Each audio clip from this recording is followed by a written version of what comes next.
উত্তাল বাংলাদেশ, সে দেশে কোণঠাসা হিন্দুরা। বাংলাদেশের সংখ্যালঘু হিন্দু সম্প্রদায়ের ওপর মানবাধিকার লঙ্ঘনের বিষয়ে একটি একাডেমিক সিম্পোজিয়াম আয়োজন করে all India legal aid forum. এদিন আলোচনা সভায় বক্তব্য রাখেন অল ইন্ডিয়া ফোরামের মুখপাত্র এবং আইনজীবী জয়দীপ মুখার্জি, বিচারপতি দীপক সাহারায়, বিচারপতি C.S. Karnan, colonel Soumitra Roy, brigadier Debashis Das, colonel Prithviranjan Das, career রাষ্ট্রদূত এবং আইনজীবী অশোক দাস অধিকারী সহ অন্যান্যরা। সভায় কর্নেল রায় বলেন, বাংলাদেশের স্বাধীনতার জন্য ভারতীয় সেনারা তাদের রক্ত ঝরিয়েছে এবং প্রাণ দিয়েছে। প্রতিবেশী দেশে যা ঘটছে তা অপ্রত্যাশিত। ভারত সঠিক সময়ে সঠিক পদক্ষেপ নেবে। উল্লেখ্য, গত 4 মাস ধরে বাংলাদেশে হিন্দু সম্প্রদায় 2024 সালের আগস্ট মাসে রাজনৈতিক ক্ষমতা পরিবর্তনের পর স্থানীয় গুন্ডাদের হাতে বারংবার নির্যাতনের সম্মুখীন হচ্ছে। তাদের দাবি, এটা মানবাধিকার, মৌলিক অধিকার এবং আন্তর্জাতিক আইনের সরাসরি লঙ্ঘন। সেই কারণেই জাতিসংঘের মানবাধিকার হাই কমিশনার, আন্তর্জাতিক বিচার আদালত এবং বাংলাদেশ সরকারের কাছে দাবি জানায় all India legal aid forum. বাংলাদেশের নির্যাতিত হিন্দু সম্প্রদায় বা মাইনরিটি যারা রয়েছেন, খ্রিস্টান, বৌদ্ধ, তাদের যে মানবাধিকার হরণ হচ্ছে তার জন্য আমরা সদা সচেষ্ট এবং অলরেডি আমরা আমাদের ফোরামের তরফ থেকে আমরা রাষ্ট্রসংঘে চিঠি দিয়েছি, ইউএনওতে চিঠি দিয়েছি এবং ইউনিশ গভর্নমেন্টকে অবিলম্বে তাদের বিরুদ্ধে ব্যবস্থা গ্রহণ করবার জন্য বলা হয়েছে এবং রাষ্ট্রসংঘ যাতে হস্তক্ষেপ করে সে দেশের বাংলাদেশের হিন্দু, বৌদ্ধ, খ্রিস্টান মাইনরিটিদের তাদের রক্ষা করবার জন্য। এবং আজকে আমরা কলকাতা শহরে যে সমাবেশ করলাম, ঐতিহাসিক সমাবেশ, এই সমাবেশে ভারতবর্ষের বিচারপতিরা, ভারতবর্ষের আইনজীবীরা, ভারতবর্ষের কর্নেলরা, মেজররা, ব্রিগেডিয়াররা, আর্মির লোকেরা, এমনকি আমাদের প্রতিবেশী বাংলাদেশ রাষ্ট্রের সুপ্রিম কোর্টের যিনি আমাদের একই প্রফেশনের আইনজীবী মাননীয় শ্রী রবীন্দ্রনাথ ঘোষ মহাশয় এসেছেন, তাকে আমরা মরাল সাপোর্ট দিলাম আজকের সমাবেশ থেকে যে আপনি একা নন, সমগ্র 140 কোটি ভারতবাসী আপনার সাথে আছে। আপনি চিন্ময় প্রভুকে তার জন্য আইনি লড়াই করুন।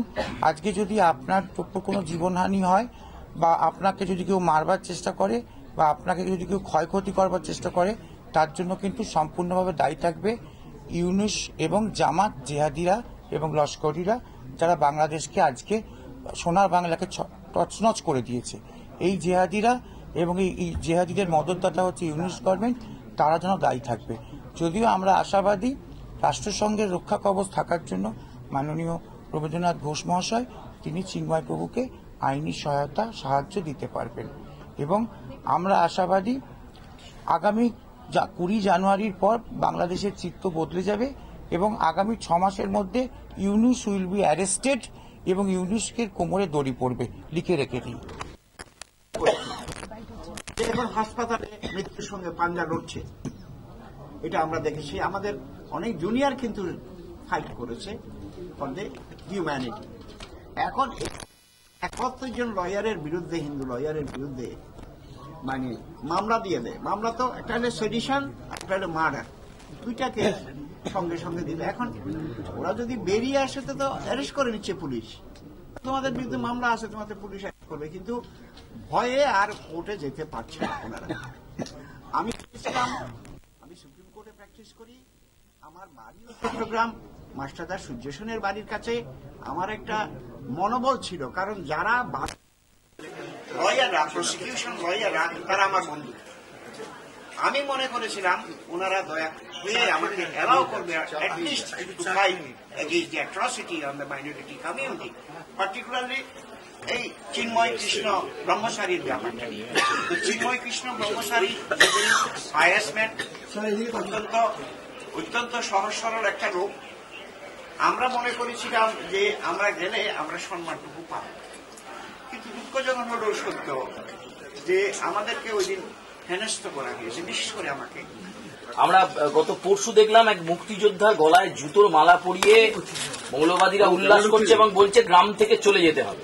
অথচ আবার জানুয়ারির 2 তারিখে পরবর্তী শুনানি হচ্ছে। আপনি কি মনে করছেন যে চিন্ময় কৃষ্ণ দাস ব্রহ্মচারীকে বের করে আনতে পারবেন?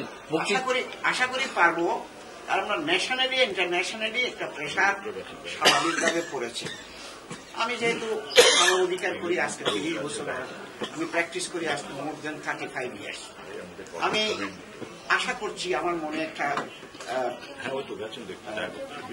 ফিলিং আছে, সেটা ওনাকে আমরা কিছু খারাপ লোক সব জায়গায় আছে, সে হিন্দু হইতে পারে, সে মুসলমানও হইতে পারে, কিন্তু আমার কথা হলো আমি একটা লোকের জন্য লড়াই করছি, সে একজন নিরীহ লোক, তার অধিকারের প্রশ্নে আমরা লড়াই করছি, তাকে তার অধিকার ফেরত নিয়ে আসতে হবে।